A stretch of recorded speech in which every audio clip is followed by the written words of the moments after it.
Hey guys, this is the current Fortuner. I can't say it's the new Fortuner. It's been around for two years plus, and they have different variations. So this one has the TRD Sportivo body kit, which looks really good.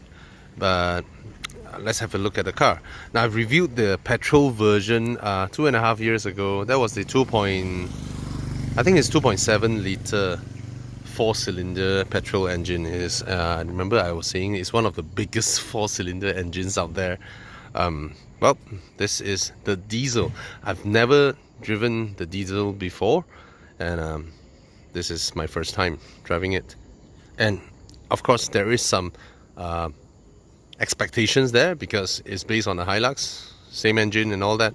So yeah, now this is a proper 4x4 off-roader 7-seater sort of family car. It is a family car. I mean, when you look at the interior, it is a family car, and it has proper ride height because this is not a monocoque platform. It is a ladder frame.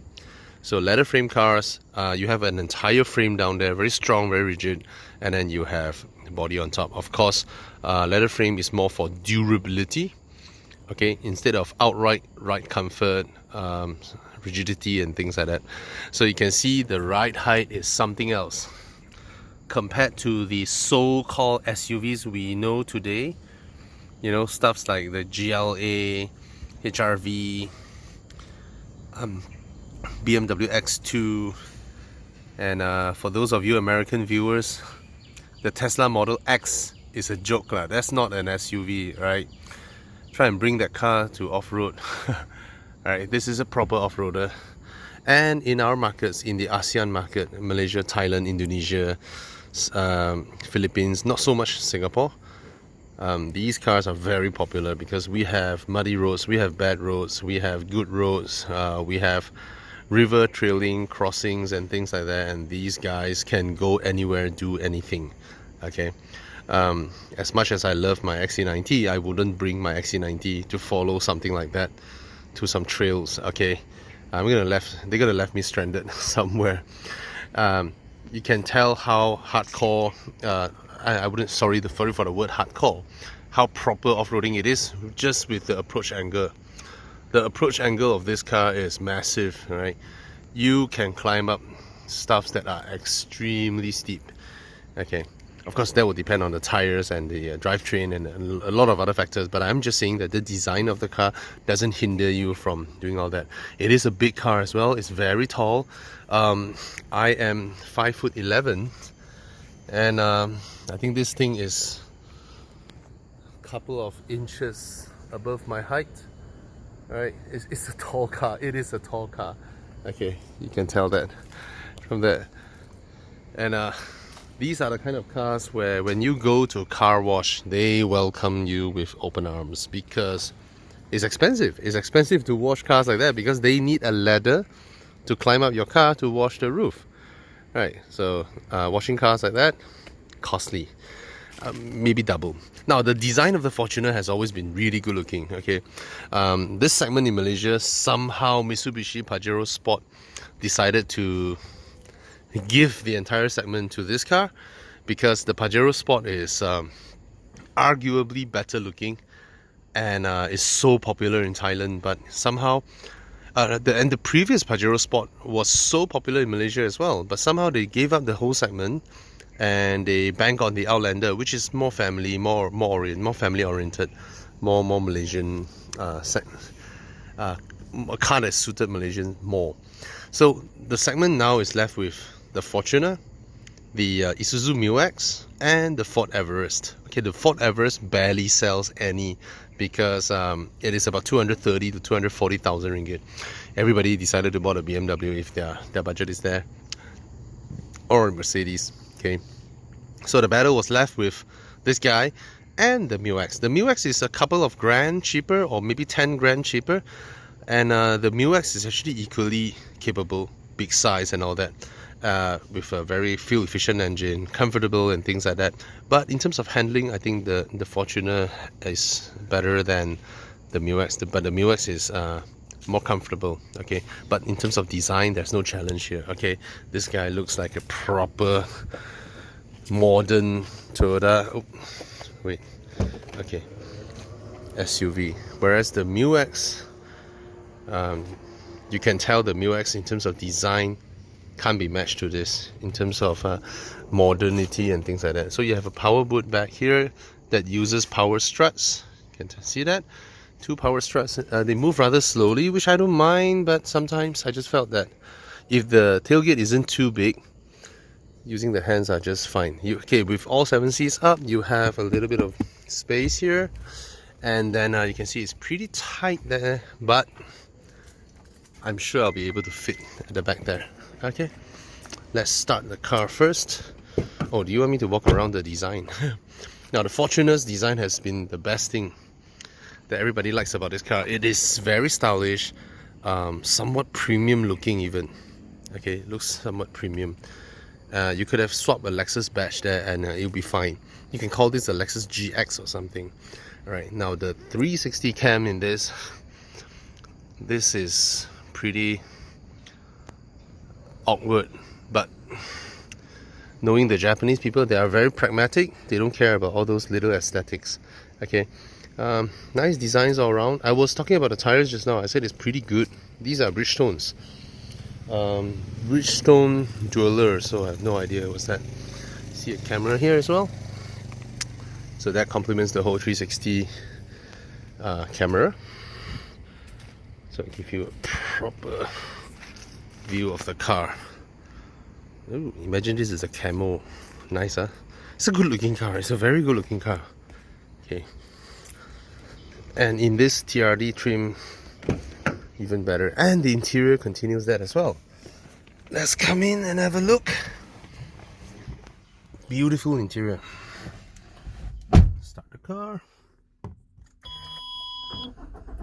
Yeah, Japanese car. You have all these stuffs. Now look at the cluster, and look at all these. These are leather, soft leather, very nice. This one as well, very comfy, very nice, proper real stitching. Yeah, man. And this little bit here, some design touches, and then this one, look at that, cup holders over here. I think they put a lot of effort in this interior. I like it. Look at that, nice. And the controls are logical, everything is fine. You have blind spot warning over here. The specs of this car is pretty good. It comes with a dash cam, sunglass holders, all this amenity lighting. Alright, this one feels good, high quality. Steering wheel feels good as well, paddle shifters. You have everything in this car. Okay, this one, yeah, these are fake wood, but it doesn't bother me because it's not the type where it's annoying in terms of its design. These are big chunky buttons. That's a very big button for its relative minute usage. Those are huge.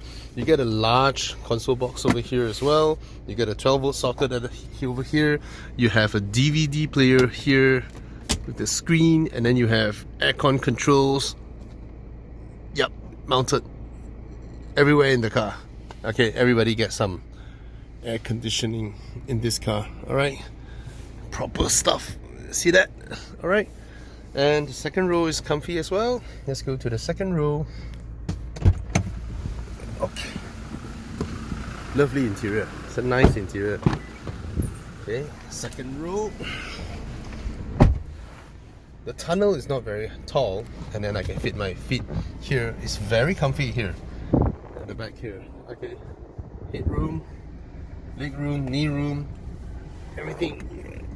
Armrest, cup holders, proper stuffs. See that? Yeah. So everything feels good here. You even have these little hooks when you tap out food and all that. So there's a lot of stuff in this car for the price tag. Okay, roof mounted aircon vents over here. You get to control it yourself, and then over here at the back as well. All right. Yep, that's the interior. Obviously I can fit behind, but you need to switch the second row. You need to balance the second row and the third row, and then the third row seats can be folded up, hang on the sides. Okay, so is this car worth buying? Of course. From day one it is worth buying. All right, nice interior, nice exterior, nice price, nice everything. think I drove this car 2 years ago when it came out, and I was impressed back then. I was really impressed because of the way it handles primarily. I remember it has a pretty good handling, and even though it is, I mean, the handling was pretty good from the context of a huge 4x4, 7-seater 4x4 that is based on a leather frame pickup undercarriage or something, alright?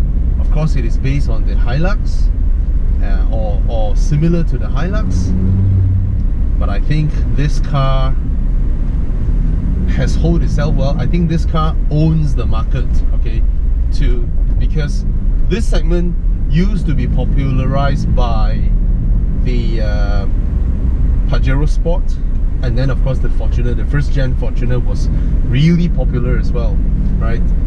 And a lot of people bought them because first of all, you can sort of fetch 5+2 because there are 2 extra seats at the back. So this became one of the earliest car that facilitates the transition from an MPV buying crowd to sort of multi-seat SUV market that we're seeing now everywhere, right? I think Malaysians, we sort of buy into the MPVs in a huge way almost 20 years ago, but very quick it fell out of favor. So back then we have the Grand Livina, the Avanza, all these were selling really well. MPVs, everybody's buying MPVs, but suddenly the pseudo SUV, multi-seat SUV sort of took over the entire market, and MPVs are now reserved solely to the huge Alphard Vellfire sort of segment. Only those are doing well, and everybody else is buying stuff like this because I'll admit to you guys that I am not someone who see myself in an MPV. I have to admit that, okay? No matter how much I know the practicality or the space and comfort that a Vellfire or Alphard can give, I just don't see myself driving it daily. You know, it's not a car that you will feel very personalized or reflects your personality. I would hire a driver if I were to be driving something like that, or rolling about in something like that. I won't be driving it myself. Even though I've driven them, they are not too bad in their drive. I mean, those cars drive well. They're extremely comfortable. They are, I mean, the kids love it, the wife loves it, except the guy who's driving it just feels a bit Ahmad-ish. Okay, especially someone like me who looks like a North Korean mixed with Cambodian or Myanmarese, you know. Yeah. But an SUV like this, it makes me feel manly. I can imagine myself with 6-packs in the forest, rummaging through the river, you know, splashing in and out. Extremely manly, and this car gives me that feeling. Or cars like these, you know. Now we have the very expensive Ford Everest, and then we have the Mu-X, which is not a lot cheaper than this, but it is cheaper no less, or more affordable to buy. And then you have this one. This one is extremely stylish inside here. You have nice materials all around. I think all of them have pretty good materials, right? Just that this one is more modern. The whole design of this cabin, if nobody has seen this cabin, I post it up, I can easily claim it's a Land Cruiser cabin. You know, a cabin from a 700,000, 800,000 ringgit car. You will believe it because it looks the way it does. Okay, and Toyota sort of established a look for their big, huge 7-seater SUVs. Oh, careful, girl, careful. Yeah. So, yeah, still a very good choice. Still a car that I'm only allowed to buy one car with a budget of about 170,000 ringgit, if that is the only car that I mean, I can only have one car, and Darwinian Award winner. He wants to go right. He's behind me. He could have overtaken me from the right side, but he chose the left, and oh well. Darwinian Award winner. Yeah, man. Yeah, because this car does everything. It's huge. It's easy to drive, easy to park. You're like, what? Easy to park? It's so big. Why is it easy to park? Because when you will not scratch your body panels in any way, it is dead easy to park. Yeah, I can just go up the curb and come back down, and done. My parking is done. Yeah, this is